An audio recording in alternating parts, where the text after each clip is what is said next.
ये कहानी है टाइलर रेक नाम के एक ऐसे खतरनाक स्पाई एजेंट की जो बाकी एजेंटों से बिल्कुल अलग है। दुनिया के सबसे खतरनाक शहरों में घुसकर हजारों दुश्मनों की बरसती गोलियों के बीच से लोगों को जिंदा निकाल लाना ही उसका काम है। सब लोग उसे एक चलता फिरता वन मैन आर्मी मानते हैं। आज तक उसका एक भी मिशन फेल नहीं हुआ, लेकिन इस बार उसे ऐसा मिशन मिलने वाला था जहाँ से जिंदा लौटना ही उसके लिए सबसे बड़ी चुनौती बनने वाली थी। तो कहानी की शुरुआत एक सुनसान इलाके से हुई, जहाँ हमें सबसे पहले टाइलर की बॉस निकोल दिखाई गई, जो टाइलर को उसकी जिंदगी का सबसे खतरनाक मिशन सौंपने आई थी। उसने बताया कि टाइलर को बांग्लादेश के ढाका शहर में जाकर एक इंडियन ड्रग लॉर्ड के बेटे ओबी को बचाना है, जिसे कुछ दिन पहले पुलिस की वर्दी में आए किडनैपर इंडिया से उठाकर बांग्लादेश ले गए थे। मिशन पूरा होने पर उसे मुंह मांगी कीमत मिलने वाली थी, इसलिए उसने बिना देर किए इस मिशन की खोजबीन शुरू की। जल्द ही उसे पता चल गया कि ओबी को बांग्लादेश के सबसे बड़े गैंगस्टर ने किडनैप किया है, जो उसके बाप से बदला लेना चाहता है। मिशन की डिटेल्स मिलते ही टाइलर बिना एक पल गवाए बांग्लादेश पहुंच गया। वो एक डीलर का आदमी बनकर सड़क किनारे बैठकर किडनैपर्स का इंतजार करने लगा। उससे थोड़ी दूरी पर एक दाढ़ी वाला आदमी भी टाइलर के इशारे का इंतजार कर रहा था। कुछ ही देर में टाइलर को कॉल आया। फोन पर बताया गया कि उसे सामने वाली लॉन्ड्री शॉप तक जाना है, लेकिन जैसे ही वो वहां पहुंचा तभी किसी ने पीछे से उसकी कमर पर पिस्टल तान दी। इसके तुरंत बाद एक वैन उसके सामने आकर रुक गई। किडनैपर्स ने उसे काला कपड़ा पहनाया और जबरदस्ती वैन में डालकर ले जाने लगे, लेकिन उन्हें नहीं पता था कि यह सब कुछ टाइलर के प्लान का हिस्सा है। कुछ ही समय बाद टाइलर को एक सुनसान बिल्डिंग में ले जाया गया, जहां पहुंचते ही किडनैपर्स ने फिरौती के लिए उसके सिर पर पिस्तौल तान दी, पर टाइलर ने एक भी बार पलक नहीं झपकाई। उसने कहा कि पहले उसे लड़के को जिंदा देखना है, तभी वह फिरौती देगा। जब उसने देखा कि ओबी पूरी तरह सुरक्षित है, तब उसने आसपास के गार्ड और जगह का अंदाजा लगाया। तभी टाइलर फिरौती देने को तैयार हो गया। जैसे ही वे लोग उसे बाहर ले जाने लगे, तभी दाढ़ी वाले आदमी ने हमला कर दिया।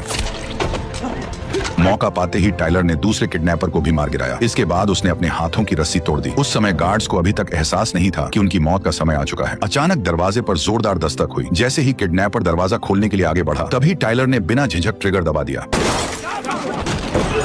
कमरे के अंदर घुसते ही वह हर एक किडनैपर पर टूट पड़ा। गोलियों की आवाज ने तुरंत बाहर तैनात गार्ड्स का ध्यान खींच लिया, लेकिन वे जैसे ही हथियार उठाने गए, बाहर छिपे दाढ़ी वाले आदमी ने एक एक करके सभी को गोली मारकर ढेर कर दिया। उधर दूसरी तरफ टाइलर ने घर के अंदर बचे हुए गुंडों का सफाया शुरू कर दिया, लेकिन कुछ ही देर में उसकी गोलियां खत्म हो गईं, जिससे उसे हाथापाई पर उतरना पड़ा। टाइलर थॉर का हथौड़ा तक उठा चुका था, इसलिए ये छोटे मोटे गुंडे उसके सामने बच्चे थे। उसने पलक झपकते ही कई सारे गुंडों को धूल चटा दी। तभी बाहर से एक गुंडा तलवार लेकर उस पर टूट पड़ा, लेकिन टाइलर ने टेबल पर रखा कप उठाकर सीधे उसकी छाती पर दे मारा और वो वहीं बेहोश होकर गिर पड़ा। जैसे ही दूसरा गुंडा उठने वाला था, टाइलर ने लात मारकर टेबल से उसका सिर फोड़ दिया। पीछे से एक और गुंडा बंदूक लेकर आया, लेकिन टाइलर के सामने वह भी टिक नहीं पाया। जैसे ही उसे लगा कि अब सब खत्म हो गया, तभी पीछे से बंदूक लोड होने की आवाज आई। उसने मुड़कर देखा तो एक छोटा बच्चा बंदूक पकड़कर लोड कर रहा था, पर टेलर ने उस पर हमला नहीं किया, क्योंकि उसके अपने खुद के कुछ उसूल थे। इसलिए उसने बच्चे से बंदूक छीन ली और तुरंत उसे दूर जाने को कहा। इसके बाद टाइलर ने फौरन ओबी की बंधी रस्सियां खोल दी और उसे अपने पीछे चलने को कहा। जल्द ही टाइलर प्लान के मुताबिक ओबी को लेकर वहां से निकलने लगा। दूसरी तरफ गैंगस्टर को टाइलर के बारे में सब पता चल गया। उसने तुरंत सेना को ऑर्डर दिया कि पूरे इलाके को सील कर दिया जाए। साफ था कि उसे टाइलर का अगला कदम पता था, लेकिन सालों से